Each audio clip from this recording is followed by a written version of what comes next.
Azali Moutou a marqué histoire.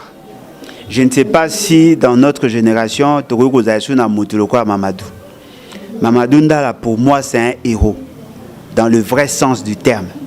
Azali Moutou a Koufi pour nous défendre et coloniser. Mais là, comment il a été oublié facilement, que ce soit par les institutions, que ce soit par les soi-disant dirigeants. Et pourtant, Azali Moutou, tout ça, il a un monument. Au-delà du monument, tout ça, il a un monument, la place, il y a victoire. Place, il y a eu un guerrier, un vaillant guerrier qui s'est battu. Je n'ai pas besoin de voir le colonel Edi Kapend à la Gracier. Peut-être que tu vas comprendre et l'eau va salater. Na évité degré à maladresse, on a ce va comprendre. Il est là, il a une clé pour dire, pour donner la vraie information à la République. Il n'a pas besoin de grâce présidentielle. Il a besoin d'un procès équitable.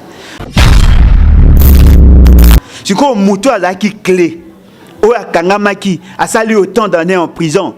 O a Zako Senga, en Eko Senga, que va libérer Yété, mais va payer sa possibilité, il y a qu'à connaître un procès équitable pour qu'il paie sa vérité, pour que Fungolé sous la mémoire Nabiso. Non, voilà, bah gracier. Gracier veut dire quoi? Gracier veut dire que vous reconnaissez qu'il est coupable, mais vous payez possibilité à se réintégrer dans la société, vous payez grâce. Libérateur, il a dit que Boyoke Mawa. Lui n'a pas besoin de ça. Toi, Yébine Marambe Koufagi. Ce qui veut convoquer une fois de plus un procès. Et les Kanatv, Batouba Mona, Bayoka Makambo et Sahamaki, va rétablir la vérité. Ceux qui sont coupables, attiquent à la prison. Mais ceux qui sont innocents, vous libérer, pas parce que vous graciez, mais vous libérer parce que vous reconnaissez qu'ils sont innocents.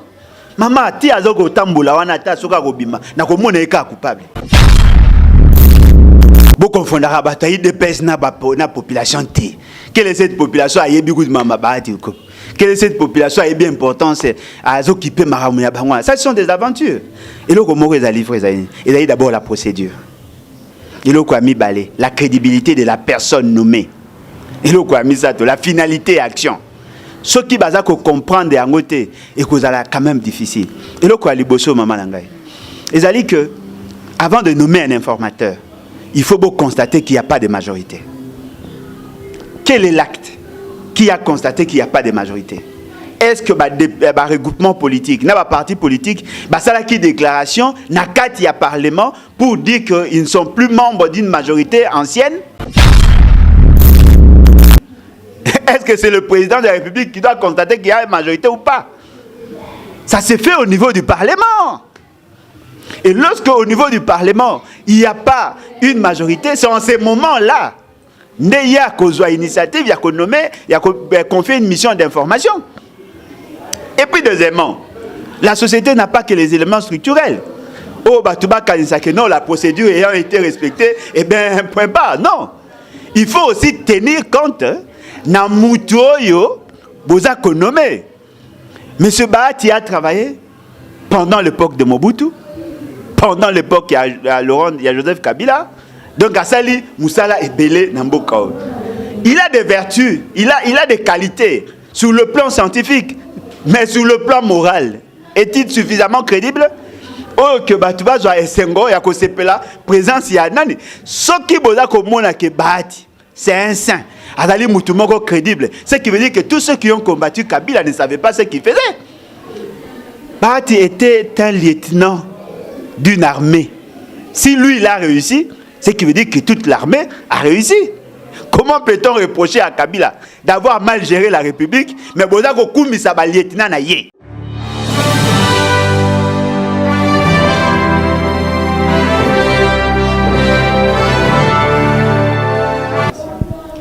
Bonjour et bienvenue à Bino Balandi Équilibre Télévision Zalibongo Wabino Cadet Mouswamba Sugasho la patriote.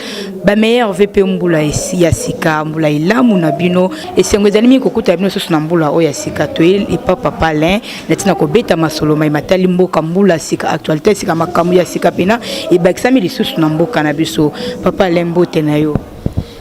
Mbote maman Nangai, Mbote na balandi, me veut le meilleur à tous les Congolais et particulièrement bateau balali victime, il y a pas mauvaise gouvernance au monsieur Feite qui est son association, baza ko imposer biso bao beta makolo des kilomètres et puis on a présenté ba condoléances na ba famille aux alliés éprouvés.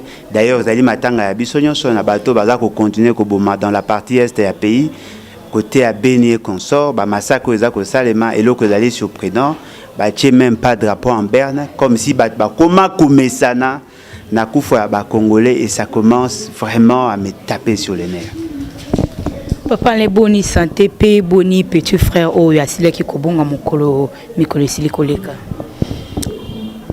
Bon en tout cas nzamba zo sala ngolu santé za malamu et puis moi na te retrouva qui heureusement a profité pe na occasion pour na ko remercier batu nyonso bafanda kana monga fula na côté ya Mbenteke bango nde grâce na bango tant to monaki ba soda wana na mwana na kata mutuka na bango nde tant to manifester bayaki en appui merci pe dans une certaine mesure ya police bien que na monaki bazaki un peu défaillante et à la police ya site wana pour bango nde ba permettre ki n'est-ce pas ya kolinga capable ya kozwa mwana mais c'est qui est vrai moi nazaki un peu traumatisé pour babeta qui va menacer ba jouer pena mbongo ndamba zaki nango oyaye je crois que il va bien mais eloko eza pasi on a ko insister ezali que ba congolais ba komi na cœur moko dans un état végétatif oyo komi ba komi insensible na liwa ba congolais baza ko boma basi na biso baza ko boma bandeko na biso baza ko boma bana na biso ko boma kutu na linga les obi mandenge msusu baza ko massacrer baza ko kata bango ba mitu baza ko amputer bango maboko et consort makila ba congolais za ko continuer ko saigner et fort malheureusement nous avons des jouisseurs à la tête du pays c'est vraiment ezangonga oyo sengeli na biso ba congolais tout ça la nyonso tout ça franchir la situation à te mettre fin à la situation parce que trop c'est trop un mort de plus au Congo c'est un mort de trop il faut tout insister sur ça. Voilà papa l'intoko tana masolo na biso mkolo molelo ça fait maintenant 7 ans depuis colonel Mamadou ndala ote kotika biso na ebité soda makasi lokola ye okokoloba nini na 7 ans na depuis atika kibiso. En tout cas merci na salaka vraiment effort na zalaka na otuele na kende kotala famille nae fort malheureusement na kutaka kaka ndeko na mo aza chauffeur à grand camion et puis je crois c'est un mécanicien na kutana na isiro bango je crois baza bato ya wamba azali muto ya marqué histoire je ne sais pas si dans notre génération toko zaïsou na muto lokwa Mamadou Ndala pour moi c'est un héros dans le vrai sens du terme azali muto a koufi pour na ko défendre ekolo na ye to yebi ba prouesse na ye et puis batu nyonso ba mi poser la question il est né en quelle année azali muto azali à génération 7 c'est-à-dire qu'il azali muto abota vers les années 70 77 azali muto yo à s'engager pour défendre la République c'est vrai que bato ba recruta qui ba kokumisa ke ezali bango muto basala ki mais la détermination qu'il a démontré ezali détermination to ko bosana ngo jamais. Il a été encadré par le général Olenga, parce que Zali Bato Olenga, général Olenga a encadré. Et Nassima Mamadou Ndala, il y avait aussi d'autres jeunes où on peut être engagé avec le même état d'esprit. Et fort malheureusement, bah, détourner bango na vision na bango, bah, étouffer bango. Parce que bataillon na autre brigade où il y a Zaki na ango, tout ça qu'on sentait sous bango, parce que bah, étouffer bango. Dans la vie, il y a Mamadou Ndala. Et loko esengeli toye ba ezali l'esprit abnégation. Ezali esprit à sacrifice. Ba action ya posaki.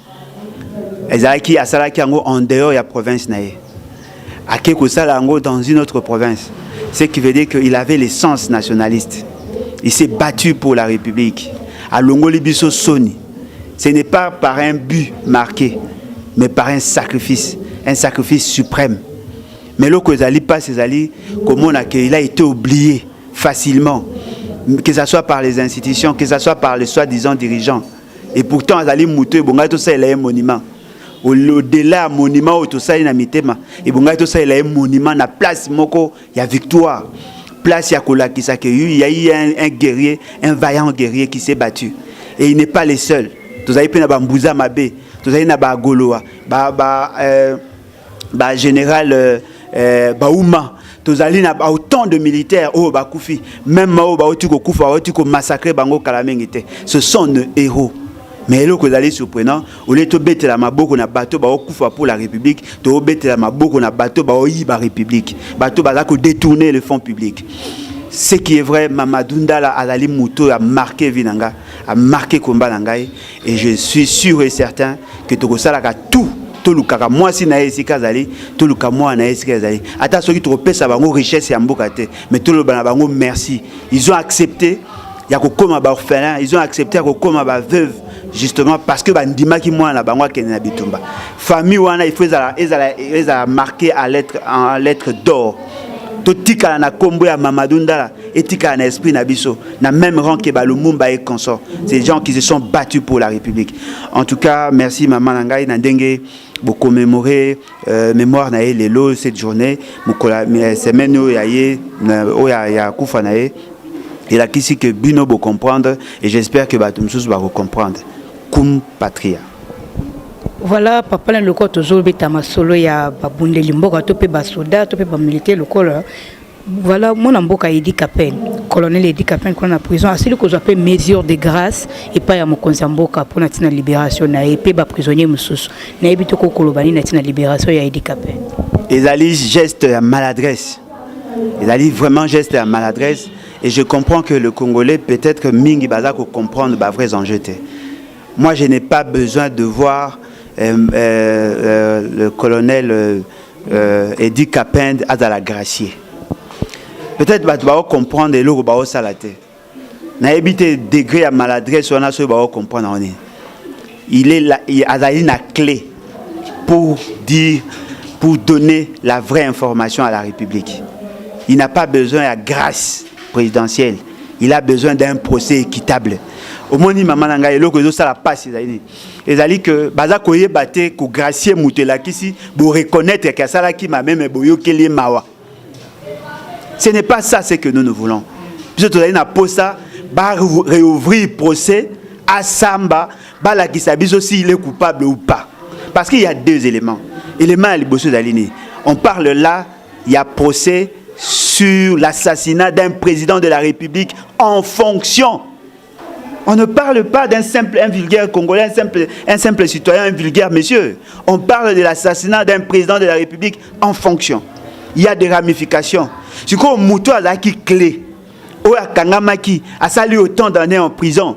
Ou à Zako Senga, en Eko Senga, que va libérer Yete, mais va passer aux possibilités, il y a qu'à connaître un procès équitable pour qu'il y ait sa vérité, pour que Fungolais sous la mémoire n'abisso. Non, voilà, bah gracier. Gracier veut dire quoi? Gracier veut dire que vous reconnaissez qu'il est coupable, mais vous payez possibilité à se réintégrer dans la société, vous payez grâce. Libérateur est là qui est boyo keli mawa. Lui n'a pas besoin de ça. Et la République n'a pas besoin de gracier. Parce que s'il est coupable, ce qui est coupable, il ne peut pas être gracié. Parce qu'il s'agit là de la mort d'un président de la République.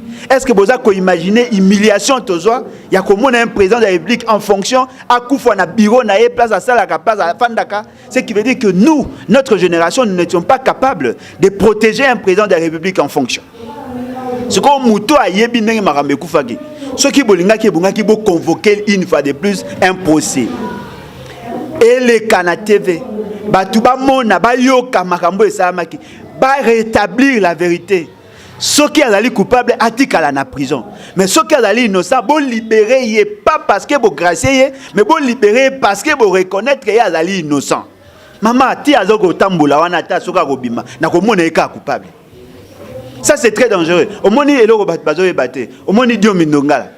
Il a eu un procès. Ba pesa grâce présidentielle. Boyebi grâce présidentielle ba lobaki ni. À 500 mètres dans l'école. Ce qui veut dire que vous reconnaissez que c'est un violeur. Des gens moi Maël Lewana comprendre et dit qu'Apen n'a pas besoin d'une grâce. Et dit qu'Apen a besoin d'un procès équitable. Et c'est décevant. Ce qui veut dire que ceux qui vous paient grâce présidentielle, ce qui veut dire que vous reconnaissez qu'il est coupable.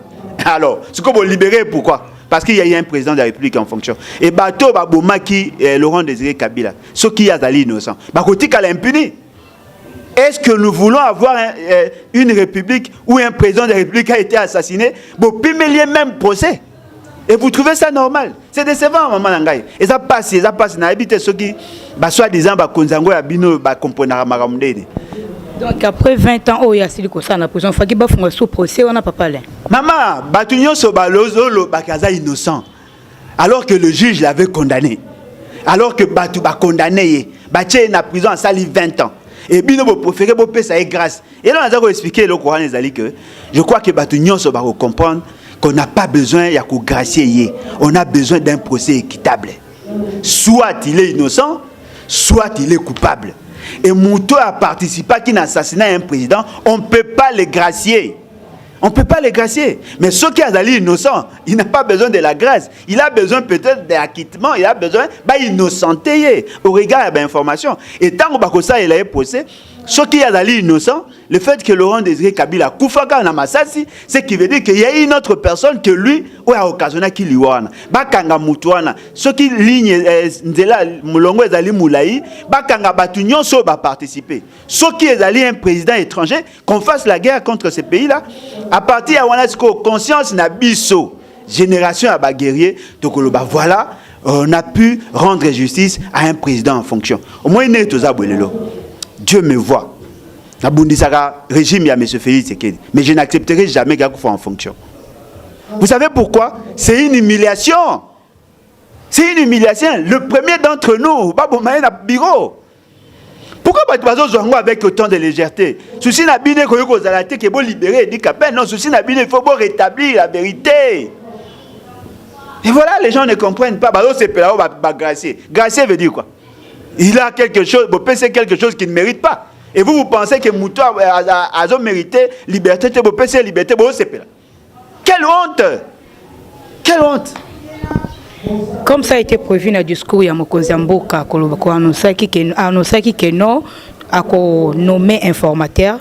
Et qui samaki na date le 31 décembre à nomaki mwana mboka baati lukwebo comme informateur kuna na palais du peuple na ebiti réaction za nini par rapport parce que ba congolais ba sepeli quand même la nomination wana ya vu na yo ko kozala pende ngeni maman nangai bo confondara bataille de pèse na population ti quelle est cette population a yebi ku mama baati ko quelle est cette population est bien importante c'est à occuper maramuya bangwa ça sont des aventures et le comment les livrer et d'abord la procédure.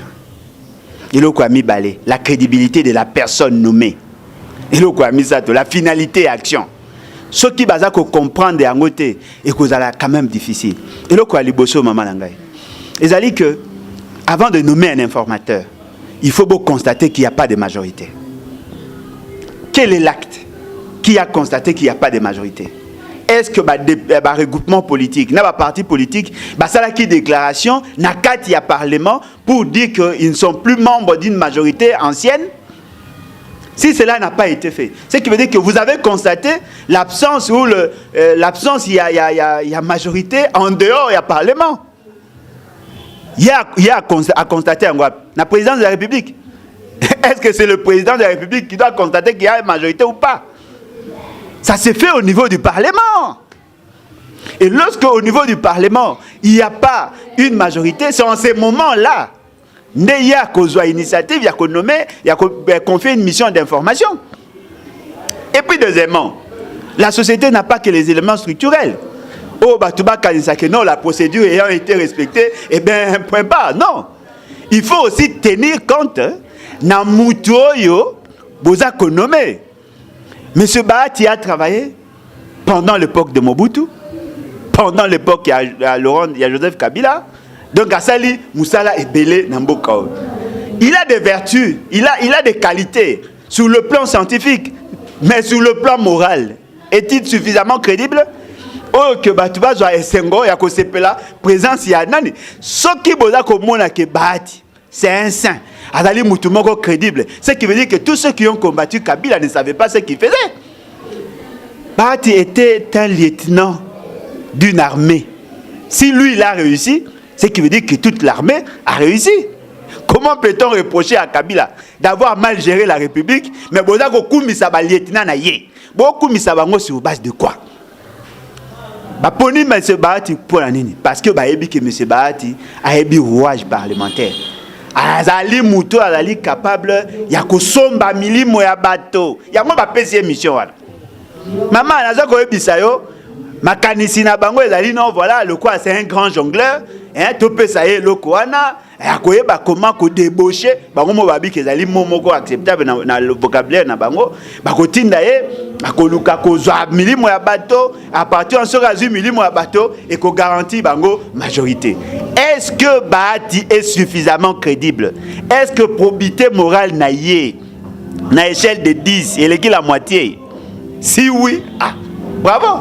Sinon, on a un problème. Comment peut-on nommer quelqu'un qu'on a combattu pendant des années pour lui confier une mission sale? Ce qui veut dire que Boyebi Kazali Nengaza, Bolingi bo utiliser à tout naïe qui m'a bien naïe au bino au combattant pendant des années pour qu'elle ait un service navino. Ce qui revient à dire quoi? Le troisième point, c'est par rapport, il y a pourquoi. Monsieur Félix, c'est qu'il veut se donner une majorité parlementaire. Yé makambo etali qualité à ba député, mécanisme na bango ya choix na bango, probité morale na bango, il s'en fout. Souci na ezali ala na majorité, c'est-à-dire que lui il est dans la loi quantitative. Ana posa eloko ezali belé. Mais ça ko bosa na kati ya union salé sacré satanico démoniaque na bango, c'est un fourre-tout. Basangisi biloko nyonso ya mabe, ba tomate pola, ba pilipili pola, ba ndembe pola, biloko to pola basangisi aingala mbela ba sauce abenyango union sacrée. Ce qui veut dire qu'il n'a pas compris. Il a touché l'âme du Congo. Il a recruté tous les mercenaires, tous les bateaux na moralité douteuse. Tous ceux qui sont classés parmi les criminels, que ce soit économique, que ce soit politique et autres, Azu Bango Nyonso a recruté, comme un service naïe. Avec quelle intention? Ce qui veut dire que l'intention est à M. Félix Tshisekedi. Et Dali, il y a qu'à se pérenniser au pouvoir, de nuire aux intérêts de la République. Et moi, je crois qu'il est temps pour la République, il y a qu'à une retraite anticipée parce qu'il n'en est pas digne. Je ne vois pas comment M. Félix Tshisekedi peut nous gérer. Je ne vois pas. Il n'y a aucun atout où il faut attirer Bissoveri. Voilà. Papa Alain Bandeko ya FCC ba uti pe koloba na bango keno libération ya mwana mboka Idi Kapen colonel Fati Pena a dépassé ligne rouge. Na ebité ko bimana ye e ko créer panique na mboka e ko créer ba rébellion ou bien ko créer guerre ou bien ndengeni na ebité et ça la mbutu na mboka parce que Bandeko FCC ba sepelité na libération na etolo ba bongo. Maman, toza 100 millions de personnes na Congo. Ceux qui battent FCC ango ba sepelité, bango ba sepela vie mobile. Bango ba sepela déjà pendant 18 ans, plus de 18 ans et comme pe n'attend ba muso ba sepela. Et loko ngana za ko boya ndenge na oti koloba. Ezali te ke ba libérer ye, ezali ke ba gracier ye te. Ba pesa ye un procès équitable. Parce que tant muso se peut bateau ba boma Laurent Désiré Kabila, bango za pe battre FCC. Tant muso pe ba za battre FCC. Comme pe ko za mutu mususu. Mais biso on a posé la vérité. Au moins ni mukolo toko yoka Kondo et Laurent Désiré Kabila a koufaka na mutu boy dossier boy et loko boy salamaka boy ba pesi biso ba vérité mili mona biso evanda kimia boye bagayango ke soki makila mokonzi esopani na mabele et memaka libabe na mboka bato bayebi yango te baluka bayeba. C'est ça la dimension métaphysique ya pouvoir. To na posa bango ba sepelato ba sepelate et loko ngana za komona mabe ezali que Idi Kapen s'il est innocent il ne mérite pas être gracié. Il mérite être acquitté après jugement. Oyo ekolakisa que azaki innocent. Parce que tu veux kolobate tout ça tout sacrifier mutuel innocent na kombe apona ko sepesa nani batu FCC et puis eloko musu pe za livré. Ce qui est pas ali innocenté, tu peux ko libérer était pona ko pesa pe batu FCC kanda. C'est ça notre vérité. Tu na posa asamba ce qui azali innocent bazongisa ye na boloko. Ce qui azali innocent ba libéré. Ce qui azali innocent te bazongisa ye na boloko. Po ko bimisa mutu te ce qui boyebi ke ya boma un président de la République en fonction et d'ara pe coup d'état te ya marque que non et d'ara ke ba assassiner un président de la République en fonction. Maman eza soni batika comme ma ba dossier na loyenge souci na biso ezali toyeba qui a tué Laurent Désiré Kabila président de la République, chef de l'État en fonction. C'est ça notre souci. Blabla, toi nango posate. État des droits et mon alipena na mboka na libération na malgré ba ainsi dit état des droits tout ça musala papa le. Maman, état des droits bobenga masola état des droits ndenge nini. Po boyebite si il est coupable ou pas. État de droit ne veut pas dire ko bimisa mutu na prison. État de droit la kisi ko pesa ye possibilité à Samba à démontrer qu'il est innocent à partir à wana net otama msus. Yo libéré ceux qui sont criminels. Ceux qui ont participé à un assassinat à président de la République, bino bo libéré, bo benga état de droit ndeni. Mais est-ce que vous voyez qu'il y a en prison innocent bazar? Des gens qui n'ont jamais été jugés, bazali na prison. Batumsu basambisa ba mabe bazali na prison. Bamsu izaka kanda ya mutache na prison na kacho, kamé yezuye ikoti sikuna. Mutumsu azali 3 mois, 4 mois, 6 mois sans qu'à comme devant akutana na plaignant, ils sont en prison. L'état de droit ezali ko sert biso ba justice spectacle était. Ba justice moro cosmétique. Toi na posa toyeba qui a tué réellement Laurent Désiré Kabila. Ceux qui est allé dit qu'à peine des consorts, ceux qui vont libérer la prison, moi je m'inscrirai toujours en faux. Mais ceux qui sont allés innocents, il faut que Moutoumoko a répondre na liwa à Laurent Désiré Kabila. Est-ce que vous avez imaginé? Il y a 6 millions de Congolais qui ont été massacrés. Personne n'a été jugé. Nakatia union sacrée, satanico, démoniaco, diabolique, nabangoana. Il y a des gens qui ont tué des Congolais et qui sont là. Bobengango état de droit ndeni. Mutuloko Roger Lumbala à cause à libre. Bobengango état de droit. Hein? Bozumbusa Nyamusi, Babemba et consorts. Des gens là qui ont créé la guerre, la bomisi ba Congolais. Comme il tu as partenaire sacré crédible, il y a M. Félix, c'est que Bobengango état de droit. Tous ceux qui meurent là n'ont pas droit à la justice. Quand le Rwandais entre chez nous, bazako bomba Congolais, bazako massacrer bango. Mais ce fait c'est qu'il se permet à considérer Kagame comme partenaire crédible. Bobengango état de droit. Lorsqu'on détourne l'argent de la République, on arrête quelqu'un à 11h, à 12h30 à libérer. Bobengango état de droit. Nous ne voulons pas de justice spectacle. L'état de droit, c'est un projet de société. Il y a société Mobimba. Allez lire la constitution pour vous en rendre compte. Boutira ça absolument un spectacle. Ceux qui vont libérer. Pour ça la chantage na M. Kabila. Honte à vous. Démontrez-nous qu'il est innocent. Démontrez-nous qu'il est innocent. Tout ça a un procès équitable. Aventure wanate. Voilà wanate qui sous que non moi namboka moi ntemi. Yé pas lobby que non na rend na yé akoki ko fanda pena sous na chômage té. Afin de pétro na chômage tandis que non bat misus bazo ba misala. Alors à Sengipe ba pesa yé musala de ba pesa poste moko ya DG na Congo central ba société Congo central ou soit a pena kin na ebité yo rolobani na tina ya demande ya moi ntemi. Oh, oui mboko pena bat ba courage. Est-ce que moi t'es comme oui, beaucoup d'ali yoto, oui, ça va blague. Hein? Est-ce que vous voulez qu'on ait comme bitin? Bon papa, oui, yo peut ça nga parti, yo peut ça. Yo ba retia na chef d'entreprise, ba retia mutu na chef d'entreprise pour que permettre que azanga musala te alonga na chômage. Est-ce que vous ne comprenez pas la dangerosité à politique wana? Est-ce qu'on doit mettre le politique à la tête de l'entreprise ou on doit chercher à mettre les bateaux, les gens de carrière, ou la technicité, ou l'entreprise pour qu'il base à la tête? S'il veut avoir un poste, il n'a pas poste politique. Il n'a pas poste politique. Pas commissaire ministre, ceux qui balingui, pas commissaire gouverneur, ceux qui balingui, mais pas dans des entreprises publiques. Et comme il le croit, auberge. Et après tout, d'ailleurs, la famille il faut gagner. Pourquoi doit-on mettre les vieux alors que les jeunes depuis Babali dans la cité? Lui, il a besoin d'argent ou bien il a besoin de payer sa poste. C'est vrai qu'Azali papa Maël, Toyebi Kazali Maël, mais pourquoi c'est mal qu'on exige Kakanaba Congo, Kakanagi? C'est quoi ça comme message? Nous avons des jeunes ici, et puis d'ailleurs, qui va nommer? Qui? Mais je vais dire c'est ça c'est quoi? Maman, et le Congo n'est pas un butin. Yango moni bango tant bakota na bokonzi yango bakipaka mambo ya peuple té. Akena aozo musa po alonga ka na chômage et permettre qu'à sa santé financière. Ce n'est pas ça, il n'est pas le seul. Hein? Il n'est pas le seul. Au monisco ba leitmotiv, les raisons bango ba kei na union satanico diabolique na bango. C'est justement pour que ba se créer un espace, ba me créer un paradis pour que bango peut balia. C'est ça la finalité, il n'y a rien d'autre.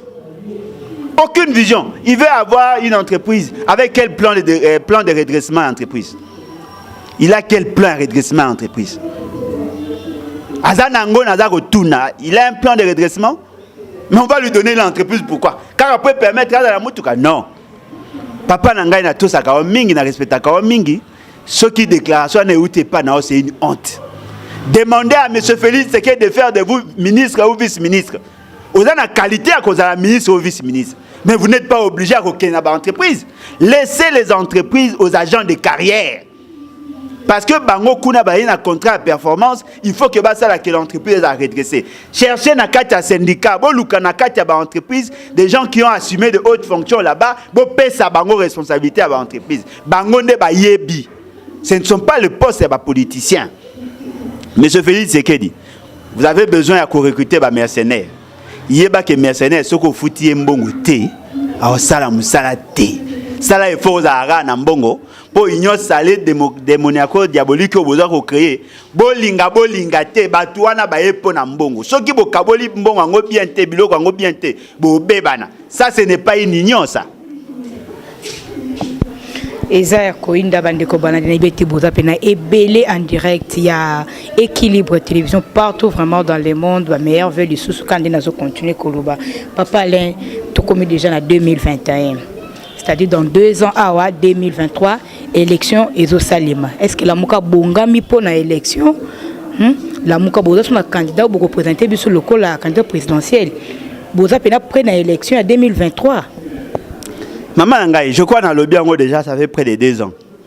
Mais il a la même question. Je n'ai jamais été membre de la Mouka.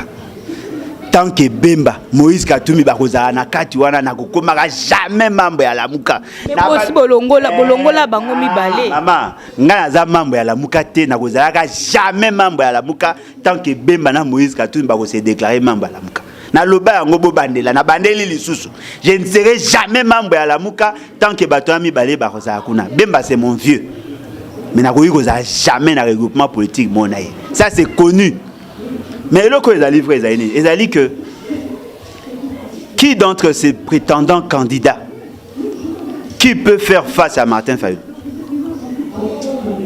Attention vous sangisi bango tout qui peut faire face contre Martin Fayulu? Je n'en vois pas. Mais le quoi les livres zaïdine ba yebi ke ba olonga te na ba élection yango moni monsieur Félix Tshisekedi a sala tout à maîtriser Seni a sala tout à maîtriser cour constitutionnel pour ça la makambo ya kabilocratie ndenge ba commissaire na bokondi yeba mi commissaire toi commissaire mutu mususu ils n'ont pas le poids sociologique pour que ba gagner. Mais tango déjà na ba kendaka monsieur Kabila na batunaye monsieur Félix na batunaye ba beta bango balonga. Et vous pensez qu'aujourd'hui, le remords est changé? Avec quel bilan M. Félix va faire face à Kouloutou Fayulu? Avec quelle popularité? M. Fayulu, jusqu'à preuve du contraire, Azali le choix à peuple. Et les battre aux élections de manière régulière. En tout cas, Moutouana à Botaminote. Oh, tout bazar ou ça, une aventure. Le va peut-être y est la dernière minute à Baby ça. Mais ce qu'a Baby si je ne vois pas comment le peuple va voter pour son propre malheur. Monsieur Félix Tshisekedi, c'est un malheur pour la République. Si vous avez Bemba. Bien voici Mamoutoura Bemba vous avez sous Kanya Mboko. Vous avez Moïse Katumbi. Moi il faut zonger la classe. Ce qui veut dire que net aux Aliboé, Moutou a une chance Yakoleka et Ali Kouloutou Martin Fayulu. Mais doit-on organiser les élections sous occupation pour qu'en fin de compte, Kagame a décidé qui doit être président ou Amer? J'ai dit non. C'est-à-dire que je suis d'accord sur le principe de l'élection, mais je considère pour ma part, en ce moment précis, tant que nous résoudre le problème, il y a nationalité, il y a Banyarwanda T. Tant que tu remettre fin à l'occupation T, tant que tu resilles ça accueil. Que le système électoral dépend des humeurs des individus. Tant que la CENI et la Cour constitutionnelle ne seront pas indépendantes, toutes choses restant égales par ailleurs, on aura de mauvaises élections, des élections bâclées. Vous avez imaginé pas si tu as plus de 18 millions de Congolais qui ont voté Mouto Bango Balingi, ba chepe ba bulletin na bango na kati ya urne o kulutu Martin Fayulu benga la vérité des urnes bazongi na ndaku ba ozela résultat Kabila a décidé d'habiter bango nyonso tout ba congolais tout ba bololé ngane na congolais ya malunga na boyi muto bango ba poni Shadari soki na tcheye ko tia makelele tikana zo mutu moko kuna zaki 3e na commissaire président nko. Et vous pensez qu'on va encore accepter d'avoir des élections bâclées? Il faut d'abord tout résoudre le problème. Et la solution est la meilleure. Il n'y a que la révolution. Il faut qu'on tienne à M. Félix Tshisekedi une retraite anticipée. Le quoi est déjà dans la statut ancien président. Alors, il est sénateur à vie. Tu peux ça à 10 000 $ par mois. Afandi, tu peux 12 militaires. Famille n'est pas peut-être inquiétée de ceux qui m'a bêté. Ceux qui aiment ça qui m'a bêté en ce moment-là, tu as convoqué un congrès fondateur. À partir du congrès fondateur, tu as Soukola Congo pour refonder l'État sur de nouvelles bases. Et tant que tu as convoqué un congrès fondateur, à partir de ce que tu as proposé dans la République, la constitution de la 4e République. Et c'est cette constitution qui va organiser les élections. Ou dans cette constitution, ceux qui vont organiser les élections dans les délais, on vous sanctionne. Ou Mouto Aleki, ceux qui ont triché, la population, on te sanctionne. Ou la Cour constitutionnelle, on va extirper tous les politiciens dans la Cour constitutionnelle. Ou la CENI sera constituée essentiellement à la société civile, pas de politiciens. Parce que dans la configuration à l'élo, il y a FCC cash. M. Félix Tshisekedi, M. Kabila, il a droit à 6 personnes sur les 13. Société civile, il a droit à 3 personnes. Et dans 3 personnes dans la société civile, il y a la confession religieuse. Parce que pour la plupart, il y a caïman, il y a niveau ya batu mususu balingi ba somba batu monsieur Bemba monsieur Moïse Katumbi bada ko ça la stratégie afin que bada la reconnu comme politicien de l'opposition pour que le corps bango bazali na opposition institutionnelle ba rafler les 4 sièges où il y a opposition pour que bango ensemble là monsieur Félix Tshisekedi bada na majorité ngonga ba ko convoquer ba élection ba clé na bango ba nommer batu ya ensemble bazwa kota na bango batu ya MLC bazwa kota IDPS consort bazwa kota babimisasko majorité parlementaire monsieur Moïse Katumbi abima premier ministre monsieur Bemba bazwa Sénat batu muso bakabula Assemblée nationale monsieur Félix Tshisekedi atika la bokonzo ya yewana ya sous le mamelon ya amer et la population a la kana misu ya kolela. Nous disons non, il est temps. Il y a qu'à initier, qu'à enclencher l'article 64. Et c'est ça la solution. Voilà, bandeko balandi to komi pena ko sana na suka ya émission na biso papa le mutuna ya suka izali boy mokonzambo kalobi 2021 eza année ya musala to pe lisusu kisalume banda ndenga lobaki 2021 oyo ezali année ya musala. Alors union sacrée eux tozo zela toza sûr que nous ko apporter changement pe na musala ngo o yasi ko la kabiso Maman, M. Félix Tshisekedi n'est pas digne de confiance. Même ça a énergie n'a bien repérer confiance d'elle. Il y a eu combien de promesses M. Félix Tshisekedi à ça? Et un de konanga papier là en France, a bien un étape distributeur automatique des promesses. N'a pas autant que l'homme promesse M. Félix Tshisekedi à ça à l'Obama réalisateur. Mais année 2020, qui année d'action?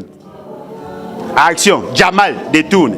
Action, arrestation à 11h à 12h à Globo va libérer. Action, tout ce qu'on a vu là. Mais tout le monde est sur le moto ici, il a équipé action à 2020. 2020, moi, il a dit ça, il a analysé. Il a équipé action il y a 2019. Il a équipé action à 2019 et bon, ça a 30 jours pour ici là. Mbongo va dépenser, Mbongo va prévu rien à voir. Parce qu'elle a prévu 22 500 000 $ pour 9 sauts de moutons. Tu l'équipe déjà 27 millions de $ de caissés. Et puis, les surprenant, les de moutons, par rapport à ce qui projet, ce n'est pas ce que nous voyons. Il y a eu détournement de fonds. Action il y a sali à Malonga par détournement. Action il y a Malonga, il y a sali à part concussion tout au monde à Mabi. Il nous a rien donné. Et puis, c'était du gâchis. Il n'a rien fait. Après, en 2019, en décembre, dans le congrès, Kazo Somba a sombi 8 avions. 8.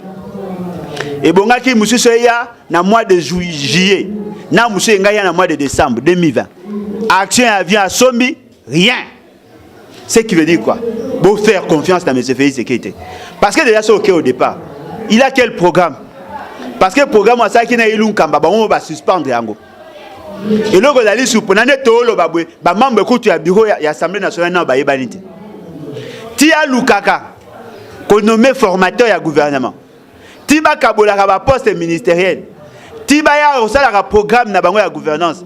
Ti na niveau de l'Assemblée nationale va accepter le programme wana. Tiba a présenter la loi rectificative via budget. Tu recommandes déjà en 2022. Ils vous mentent, ils vous vendent du vent. Bon, ça a confiance parce qu'il n'y a rien. Tout il a présager déjà qu'il y a un échec patent. Le col a boy ko échoué yemoko ndé a sengi bao mususu baya. Yoka bato ya recruté.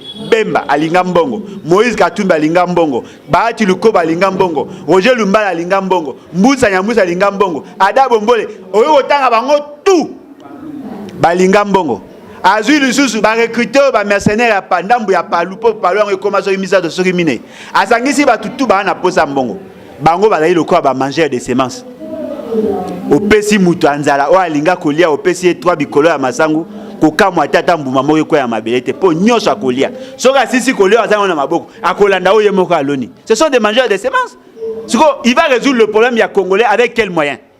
Lingo ba kena batu nyonso tu o ya recruter na nyonso akona mutu moko peta ko pesa pena mbuma malamu pona mboka. Ama yemoko akopesa te. Yemoko déjà là au départ là un déficit managériel. Aujourd'hui sous bateau bazana ce sont des affairistes. Il n'y a rien. Maman, il n'y a rien. Ceux qui déjà la ligne incapable de gérer un simple cabinet. Cabinet. Il y a le président de la République. Alors qu'on a géré, on a mal géré. Cabinet. Quid alors, il y a super structure que nous appelons l'État. Il n'y a pas d'atout. M. Félix Tshisekedi est bon pour tout, sauf pour être président. Il faut retirer une retraite anticipée. Bon, tu sais, ça blague. Le Congolais va souffrir. On n'a pas besoin d'avoir des invertébrés. On n'a pas besoin d'avoir bateau balali à var, bateau balali na posa, il y a qu'on s'enrichir au détriment de la population. Voilà. Bon, tu n'as M. Félix Tshisekedi. On dépense combien pour l'entretenir? Il coûte combien à la République? Vous allez vous rendre compte qu'il n'y aura rien. Lorsqu'un président de la République, un ancien président, vous allez toucher à 670 à 680 000 et que ça représentait 30%, il y a salaire, il y a présidence, salaire de base. C'est que sous-entend que M. Félix Tshisekedi nous coûte plus de 2 millions de dollars. Multiplié par 12, ça vous fait 24 millions ou 25 ou 26 millions de dollars. C'est quoi yemo konanu à la ligne budgétivore. Tant qu'on cause la dotation, parce que toute sa famille est prise en charge par l'État. A créé un ministère parallèle. Il a un gouvernement parallèle. Autant de conseillers. La présidente déjà est morte à un dépassement à 1400%. En une année, à consommer un bon il y a 14 ans. Vous attendez à quoi? Il n'y a que la retraite anticipée. Tout à coup, tout large. Retraite anticipée, tout à coup, tout est large. On pouvait exiger plus que ça. À qu'il y ait une retraite anticipée et ça va aider la République. À quelle retraite anticipée il y a dans la demande que nous sommes ici au élection au deuxième mandat. Ah mais maman, tant que Bozo le deuxième mandat, il est candidat. Est-ce qu'il va convoquer l'électorat? Ndeni Boyebi qui a reçu deuxième mandat. Pas Boyebi qui a retriché. Boyebi qui a retriché. Et là on est à Malongé Robi Manabatouan. A retriché ndeni étendu que base na ya makasi za wana base na IDP c'est za ba ko soutenir et c'est sûr pe qui a repostuler. Ah, ma belle à Kinshasa ngwana tabo mona moi 50 personnes, 500 personnes na baba bobenga base. Ce que vous avez posé à côté là que IDP c'est za makasi. Bon me poser question, ils ont combien de députés provinciaux? Dans combien de provinces? Ils ont combien de députés nationaux? Parce que la popularité, il y a un parti politique, bah mesurer sur base, il y a les résultats électoraux. Bien que tu aies vu que les élections les acquis bâclés, mais ils ont combien de députés? Ils maîtrisent combien de provinces? À part débauchage, est-ce qu'il a un autre atout? Arrêtez ça! La population là qui souffre, vous avez tout supporter malheur. Donc il y a un souci dans les alliés, vous supporter malheur, il y a des Congolais, tous en moutouma ou le quoi, ceux qui n'ont pas aventure, alors que mon peuple a souffert. Un colonel est incapable de gagner $150 le mois. Bolingi Moutou ya boyatika na bokonzi pour que va dilapider fonds de la République. Monsieur Félix, c'est qu'elle est capable de donner 7 000 $. Il y a un parti, il y a un député, pour que ça la lokoya lingi, mais il est incapable de payer aux enseignants. Et vous pensez que le Congo a besoin d'avoir tout le monde va recevoir la figuration? Nous voulons les changements. Alors, botika osa aventure, on ne peut pas vivre avec notre malheur. Il faut que M. Félix est en retraite anticipée. Ceux qui bolingi to go tonga ata na kabe akamwanga to tongele nda kukuna ceux qui aboy kabe akamwanga to tinde ata côté ya ahukuna ba tongele nda kwa fana na kimia. Nous ne voulons pas avoir bateau bazali na tête ya pays ba osa ba aventure. Nous avons des défis énormes. Tant on a insister marambo ya Beni. Vous pensez que M. Félix est suffisamment crédible et digne d'être président de la République? N'est-ce pas qu'à Prometa qui a attendu à la conférence à Goma, à Prometa qui va s'installer là-bas, il attend quoi? Il attend quoi? Bah Congolais bazar au couvre bien bon le quoi aventure. Bah ta base il y a IDPS boy ça va on va souka ça banzete. Nous avons besoin de gens qui sont crédibles pour que le pays avance. Tous à la capable, il y a qu'au souvenir il y a besoin à bas nabiso. Voilà, je crois c'est ça notre position et nous allons l'aider à aller en retraite anticipée. Voilà. Voilà, bandeko balandi tokomi penza na suka ya émission na biso ya mokolo le papa Alain mot de la fin na yo na ba nyoso bazali kotala yo pe numéro na yo ya téléphone. Bon, je crois que on a reçu un Congolais tout téléma, tous à discréter. Bandeko na biso bazali kokufa. Un mort de plus au Congo, c'est un mort de trop. Numéro nanga ezali 00243 81 250 28 51 81 250 28 51. Batu nyoso balingi ba adhérer la nouvelle classe politique de l'opposition. Batu nyoso balingi ba participer na création ya parti na biso les bat, levons-nous et bâtissons. O to sala nyoso to créer ngo to ko tsa dossier na biso au plus tard na mois de février. Bobenga biso na numéro à téléphone. Les bat et un parti progressiste. Parti d'aller na posa à mettre le Congolais au centre. Nous devons développer les génies congolais afin que nos enfants n'abattuent soient capables de rechercher leur croissance économique individuelle afin que tout comme un pays où ils sont capables de ça a besoin du peuple congolais. Avec les atouts que nous avons, nous ne pouvons pas avoir une population où elle a vivre dans la pauvreté déshumanisante. Venez, toi adhérer, surtout la vision, les bâtiments, les vendeurs et bâtissons pour que tout mettre notre pays dans l'orbite du développement. En tout cas, merci Maman Langai pour l'opportunité. On a profité de l'occasion, on a conseillé à Batunyoso, au Balingi ba soutenir chaîne Nabino, Équilibre TV, ba s'abonner massivement, balandara ba vidéo Nabino pour na partie à canal Nabino, les deux à refaire passer les messages. Merci beaucoup en tout cas. Merci papa Lenengo disposé tanayo ya ko répondre à l'invitation Nabiso Mokolo Molelo. En tout cas, Nakodara toujours disposé à condition que Boïb Saranga est bien avant pour que et ratarate. Merci. Ok, merci Nabino Balandia, Équilibre TV, Zalibongo Wabino, Cadet Mouswamba Sugashu, Nabino Tokotani Balasima, Soki Sumasia, Azongite. Bye.